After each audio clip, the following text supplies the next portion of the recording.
ဆူလက်တာနီဘန်တောင်မြို့ဆိုတာထိုင်းနိုင်ငံထဲမှာရှိတဲ့မြို့လေးတစ်မြို့ပင်ဖြစ်ပါတယ်။ကိုယ်နိုင်ငံမှာအခြေအနေအကြောင်းကြောင့်နေထိုင်လောက်ကင်စားသဖို့အတွက်ခက်ခဲတာကြောင့်တိုင်းတစ်ပါးကိုတွားရောက်လောက်ကင်နေရခြင်းဟာကိုယ်နိုင်ငံရဲ့လောအားကနဲ့ရှင်းလင်းတပါးသူနိုင်ငံရဲ့ဝင်ငွေကအစပေါင်းများစွာတာနေတာကြောင့်လည်းတစ်ခုဖြစ်ပါတယ်။သူတစ်ပါးနိုင်ငံမှာတွားရောက်လောက်ကင်နေသူတွေဟာယခုဆိုရင်မရေမတွက်နိုင်အောင်များပြားနေပြီဖြစ်ပါတယ်။စာဝတ်နေရေးခက်ခဲမှုတွေမခံနိုင်ကြတော့လစာများများရရင်ပြီးတော့မိသားစုအဆင်ပြေပြေနေရရင်ပြီးတော့ပတ်ဝန်းကျင်နဲ့နေတဲ့အခါမျက်နှာမငယ်ရရင်ပြီးတော့ဆိုပြီးတော့ကိုမိသားစုအဆင်ပြေပြေနေရဖို့ရေမိမိအသက်ကိုပင်ဗราဏမထားနိုင်မနဲ့အရေးစွန့်ကတွားရောက်လောက်ကင်သူများလဲဒူးနဲ့တေးပါပဲအဲဒီလိုတွားရောက်လောက်ကင်ခဲ့ကြသူတွေထဲမှာယဉ်နှင်းစရာကောင်းလာတဲ့မိန်းကလေးတယောက်ကြောင့်ကိုတင်ဆက်ပေးမှာပဲဖြစ်ပါတယ်ပဇွန်စက်ရုံကြီးတစ်ခုမှာမြန်မာလူမျိုးတွေနဲ့ထိုင်းလူမျိုးတွေယောက်ျားမိန်းမမရွေးစုပေါင်းလောက်ကင်နေကြတဲ့နေရာလေးပါအဲဒီထဲမှာမြန်မာအလုပ်သမားလှုပ်တဲ့အကြဆုံးအန်ဒီဒေါ်မြတယောက်လည်းအပါဝင်ဖြစ်ပါတယ်ဒေါ်မြကအဲဒီစက်ရုံမှာလှုပ်တဲ့အကြီးဆုံးနှစ်အကြဆုံးဖြစ်ပါတယ်တခြားမိန်းကလေးတွေယောက်ျားလေးတွေလည်းရှိနေပါသေးတယ်မနေ့ဆိုရင်အလုပ်ဝင်ညနေဆိုရင်အလုပ်သိမ်းတဲ့ OT ရှိလျင်ဆက်ပြီးတော့အလုပ်ဆင်းက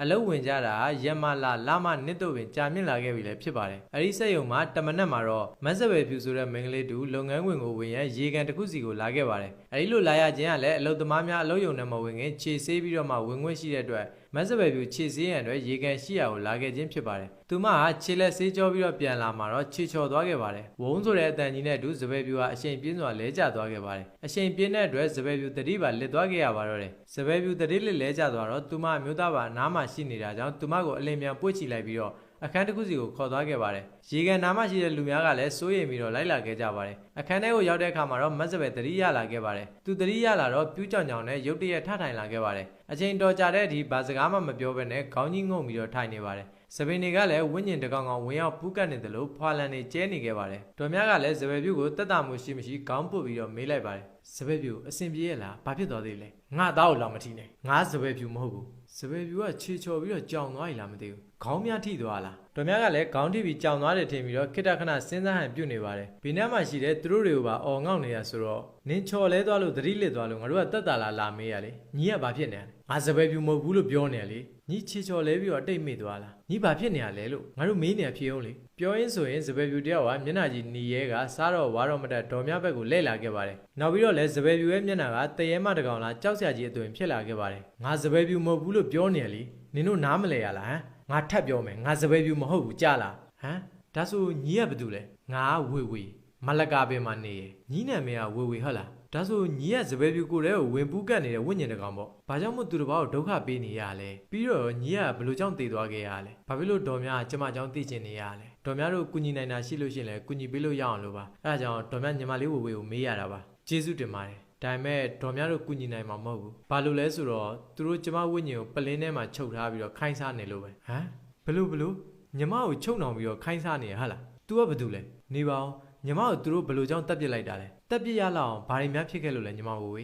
ဒေါ်များကိုပြောပြလို့ရရင်ပြောပြအောင်လေနော်ကျမကိုစက်ရုံကမန်နေဂျာနဲ့သူ့တငယ်ချင်းတွေနဲ့ပေါင်းပြီးစော်ကားပြီးတော့တက်လို့တေခဲ့ရတာပါသူတို့နဲ့ဘာရန်ညိုးရန်စားမှမရှိခဲ့ပါဘူးဝေကသူ့ဘဝကိုပြောရင်းနဲ့ရှိုက်ကြီးတငယ်ငိုကသူဟာစကားဆက်ပြောနေပါတယ်တကယ်တော့လေဝေကစက်ရုံမှာအလုပ်လာလုပ်တယ်ဆိုပေမဲ့ဝေမှာယောက်ျားနဲ့ကလေးတွေရှိပါတယ်သူတို့ကိုထားခဲ့ပြီးတော့အလုပ်လာလုပ်ခဲ့တာပါတနေ့ဝေအသေးစိုးနဲ့တေးရမယ့်နေ့ကိုရောက်လာခဲ့တယ်ဆိုပါတော့ဝေအလုပ်လုပ်လို့ရတဲ့ပတ်စံကိုမြန်မာပြည်ပြန်ပေးလိမ့်မရှိပါဘူးဂျားပွဲစားတွေကိုမယုံရလို့ပါဝေကတေဆုံးခဲ့ရတာကြာပါပြီအခုစက်ရုံပိုင်ရှင်ကပြောင်းသွားပြီလေအရင်တတိမဟုတ်တော့အရင်တတိလက်ထက်ကလေးကဝေတည်ခဲ့တာပါဝေအရင်တတိလက်ထက်ကအလုပ်ဆင်းရင်းနဲ့ရက်တွေလာတွေကြာလာတော့မန်နေဂျာတွေနဲ့ရောအလုပ်သမားတွေနဲ့ပါရင်းနှီးမှုရလာခဲ့တယ်အထူးသဖြင့်တော့မန်နေဂျာနဲ့ရင်းနှီးမှုရရှိလာတော့ခင်မင်စကားတွေပြောပြခဲ့တယ်သူနှုတ်ဆက်လို့ရှိရင်ပြန်နှုတ်ဆက်တယ်အဲဒီလိုနဲ့တရင်တနီဆက်ဆံလာခဲ့တယ်ဝေဘက်ကတကယ်စိတ်ရင်းမှန်တယ်ပါအကူလိုတငယ်ချင်းလိုဆရာလိုပြန်ခင်ခဲ့တယ်တနေ့တော့ဝေအပြင်းပြားသလိုဖြစ်လို့အလုပ်မစင်းမနဲ့အလုပ်နားခဲ့တယ်ဝေရဲ့အိမ်ငန်းမှာပဲအိတ်နေခဲ့တာတနေ့မန်နေဂျာနဲ့အခြားယောက်ျားလေးတစုဝေစီကိုရောက်လာခဲ့ကြတယ်ဝေနေမကောင်းနေလို့တရင်လာမေးကြတယ်ပဲထင်တ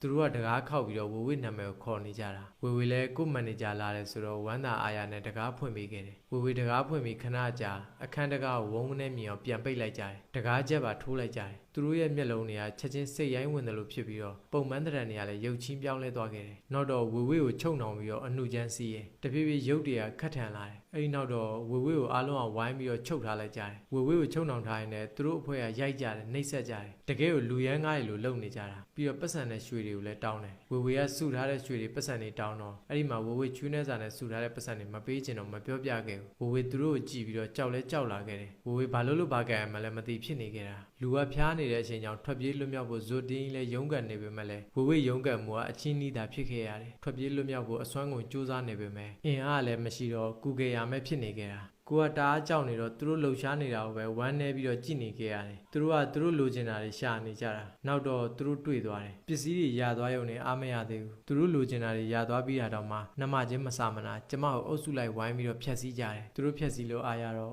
့ဝေဝေကိုမာကြောတဲ့အရာတခုနဲ့ထုသက်ကြတယ်အဲ့ဒီနောက်တော့ဝေဝေလည်းသတိလစ်သွားခဲ့တာအဲ့ဒါကိုဝေဝေသေးပြီးထင်တဲ့ရေတွင်းတစ်ခုတည်းကိုကျိုးတုပ်ပြီးပစ်ချခဲ့ကြတာနောက်ပြီးတော့တည်သွားပြီးရင်အလောင်းပေါ်လာမှဆိုပြီးတော့ခြေထောက်မှာခဲပါဆွဲပေးထားခဲ့ရေပေါ်မပေါ်လာအောင်ပေါ့အဲ့ဒါနဲ့ဝေဝေကဘယ်ချိန်ဒီသတိမေ့နေမှမသိဘူးဝေဝေသတိရလာတော့ဝေဝေကရေတွင်းထဲမှာကျိုးလက်ပြန်တုတ်ရသားကြီးဖြစ်နေတာဝေဝေကရေပေါ်တက်ဖို့လုပ်ပေမဲ့ခြေထောက်မှာခဲကြီးဆွဲထားတာကြောင့်မလို့ဘလို့မှတက်လို့မရခဲ့ဘူးဝေဝေရေထဲမှာပဲရေမွန်းပြီးတော့တည်ခဲ့ရတယ်အဲ့ဒီအချိန်ကလေးကဝေဝေကမကျွတ်မလွတ်ဖြစ်နေခဲ့တာဝေဝေရေတွင်းထဲမှာပဲနေနေရတယ်ဒါနဲ့ဝေဝေကိုတတ်တဲ့လူတွေကိုမတ်မိသေးလားသူတို့ကစက်ရုံမှာရှိနေကြသေးလားရှိပါတယ်ဘလို့ရှိတယ်ဟာလားဘယ်သူတွေလဲဘယ်လိုပုံစံနဲ့လဲကွယ်သူကပစ္စည်းတည်ဖို့တဲ့အလုပ်လုပ်နေရပါကားဒရိုင်ဘာပေါ့ဒီစက်ရုံထဲမှာကြကြနေလေးမရှိတော့ပြလို့မရအောင်ကားမောင်းနေတော့စက်ရုံနဲ့ကြကြမနေရဘူးလေသူကဝေဝေဝိညာဉ်ကိုပလင်းထဲမှာထည့်ထားပြီးတော့ခိုင်းစားထားတယ်ပြီးတော့ဝေဝေကိုလွတ်မြောက်အောင်လုပ်ပေးဖို့ကလည်းလွယ်မယ်လို့မထင်ပါဘူးဘာလို့လဲဆိုတော့အဲ့ဒီပလင်းကသူ့လေပင်မှာအမြဲမချွတ်စတဲ့ဆွဲထားတာမရိုင်းလိုက်တာဟဲ့တက်လို့မှအာမရဝိညာဉ်ကိုပါချုပ်ပြီးခိုင်းစားနေရတယ်လို့တော်မြဖုန်းကြောင်းတစ်ခုမှာညီမလေးဝေဝေအတွက်ကုသိုလ်ပြုအမြတ်တမ်းပေးဝေပေးပါမယ်အဲ့ဒီခါကျရင်ညီမလေးဝေဝေတာလူလာခေါ်လေနော်ဟုတ်ကဲ့ပါဝေဝေအများလာယူရမယ်ဝေဝေသွားရတော့မယ်အဲ့လိုပြောပြီးတော့ထွက်သွားခဲ့ပါတယ်ဝင်းညင်မလေးဝေဝေထွက်သွားတော့စပယ်ပြူလဲကျသွားခဲ့ပြန်ပါတယ်သူလဲကျသွားတော့စပယ်ပြူကိုတတိယအောင်လှုပ်ယူပြီးတော့ခဏကြာမှာတော့အလုတ်ယုံကိုတော်များတို့ဝင်ခဲ့ကြပါတယ်ဒါပေမဲ့ဝင်းညင်မလေးကိုတော့တနေ့နေ့မှာကုသိုလ်ပြုပြီးတော့ဘုန်းကြီးပင်အမြတ်တမ်းပေးဝေဖို့ရည်ရွယ်ထားလိုက်ကြပါတယ်စပယ်ပြူတယောက်ကတော့မျက်နှာအောက်ငုံပြီးတော့ရေကန်ဘေးမှာရက်နေပါတယ်သူမကြည့်ရတာဘာစဉ်းစားနေတယ်မသိငြိမ်သက်စွာရက်နေရပါဒါကိုသူ့ရဲ့ယောက်ျားဖြစ်သူကအဝေးကနေအကဲခတ်နေပါတယ်အချိန်ကညနေနေဝင်ကြီးတရောအချိန်လေးဖြစ်ပါတယ်အများသူကလည်းရေချိုးအဝတ်လျှော်နေကြပါတယ်ဟဲ့စပယ်ပြူဘယ်သွားမလို့လဲဟဲ့စပယ်ပြူဘယ်သွားမလို့လဲလို့ဟဲ့လောက်ကြပါအောင်စပယ်ပြူကဘယ်ကိုသွားနေရလဲမသိဘူးတရဲလွန်6တယ်လို့နာမည်ကြီးတဲ့ရေကန်စီကိုပြေးသွားနေရပါဟဲ့လောက်ကြပါအောင်စပယ်ပြူကဟိုမှာတရဲ6တဲ့ရေကန်စီကိုပြေးသွားနေပြီဟဲ့အဲ့ဒီအော်တန်ကြောင့်မင်းအားလုံးကသတိဝင်လာခဲ့ကြပါတယ်စပယ်ပြူကရေကန်နဲ့ဆင်းနေရပါလူတကိုယ်လုံးတော့မြို့လူနီနီဖြစ်နေပြီးတော့စပယ်ပြူပါဇက်ကလည်းပွားစီပြောနေနေရေကန်ထဲကိုဆင်းနေပါတယ်အဲ့ဒီတော့မှယောက်ျားလေး4-5ယောက်လောက်ရေကန်ကြီးစီကိုပြေးစင်းနေစပယ်ပြူကိုဝိုင်းဆွဲထားကြရပါတယ်ယောက်ျားလေး4-5ယောက်လောက်ဝိုင်းဆွဲနေတဲ့ကြားကပဲစပယ်ပြူကလွတ်ထွက်နေပါတယ်အဲ့ဒီလိုရုန်းကန်နေတဲ့ကြားကပဲမနှဲမရရအောင်ဆွဲခေါ်ခဲ့ရပါတယ်ဒီကိစ္စကသွေးရိုးသားရိုးမဖြစ်နိုင်မှန်းသိတော့စပယ်ပြူကိုအတင်းဆွဲခေါ်လာပြီးတော့ပရိတ်ရည်တွေနဲ့ပတ်ပြန်းကြပါတယ်အဲဒီတော့မှစပယ်ပြူကအသိစိတ်ဝင်လာခဲ့ပါတယ်သူ့ကိုမေးတော့သူလည်းဘာမှမသိတဲ့ကြောင်ပြန်ပြောပါတယ်သူတို့ထင်ထားတာတော့တရေမဝေဝေကရေနဲ့တေလို့သူကစပယ်ပြူကိုဝင်ပူးပြီးတော့ရေထဲကိုဆွဲခေါ်တာပဲဖြစ်ပါလိမ့်မယ်အလားတူပဲအခြားသူတွေကိုလည်းတရေချောက်တဲ့ရေကန်ကြီးတွေကိုဆွဲခေါ်ခဲ့ဘူးသူများလည်းရှိခဲ့တာကြောင့်ဒီလိုမျိုးအတက်ပြောနိုင်ခြင်းဖြစ်ပါတယ်ဒီတိုင်းနေလို့တော့မဖြစ်တော့ဘူးတခုခုတော့လုံးဝဖြစ်တော့မယ်ကြာလို့ရှိရင်စပယ်ပြူတွေမကောင်းဘူးကွာစက်ယုံတွေကအလုသမားဘာသာတူတငယ်ချင်းများကိုစပယ်ပြူအမျိုးသားကပြောလိုက်တာပါအဲ့ဒါဆိုလို့ရှိရင်မကျွတ်မလွတ်ဖြစ်နေတဲ့ဝေဝေရဲ့ဝိညာဉ်လေးဘွားကူးကောင်းအောင်လို့ဘုန်းကြီးပင်လူပွဲပစ္စည်းတွေကပ်ပြီးတော့ကျွတ်လွတ်သွားအောင်လုပ်ပေးရင်မကောင်းဘူးလား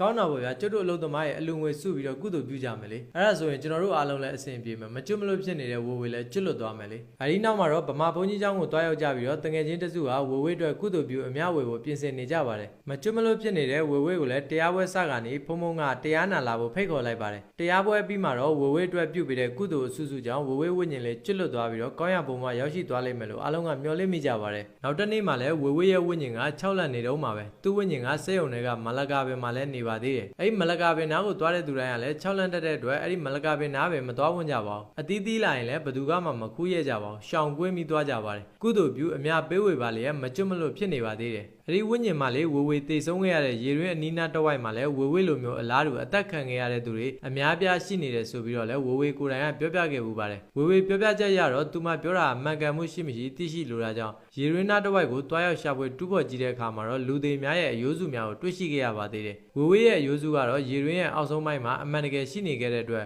ဝေဝေအတွက်လည်းအမှန်တကယ်စိတ်မကောင်းဖြစ်ခဲ့ကြရပါတယ်ဝေဝေအတွက်ကုသိုလ်ကောင်းမှုအများပေးဝေပေမဲ့လည်းအခြားဝိညာဉ်တွေသာကျွတ်လွတ်သွားကြပြီးတော့ဝိညာဉ်မလေးဝေဝေကတော့ယခုချိန်ထိမကျွတ်မလွတ်ပဲရှိနေပါသေးတယ်ဇလန်လေးကတော့ဒီမှာတွေမဲ့ပြီးဆုံးသွားခဲ့ပါပြီဗျဇလန်လေးကိုစွန်နတီလိုက်ပါနားဆင်ပေးခဲ့ကြတဲ့လူကြီးမတို့တယောက်ချင်းစီတိုင်းကိုလည်းကျေးဇူးတင်ပါတယ်နောက်ဗီဒီယိုလေးမှာပြန်တွေ့ကြမယ်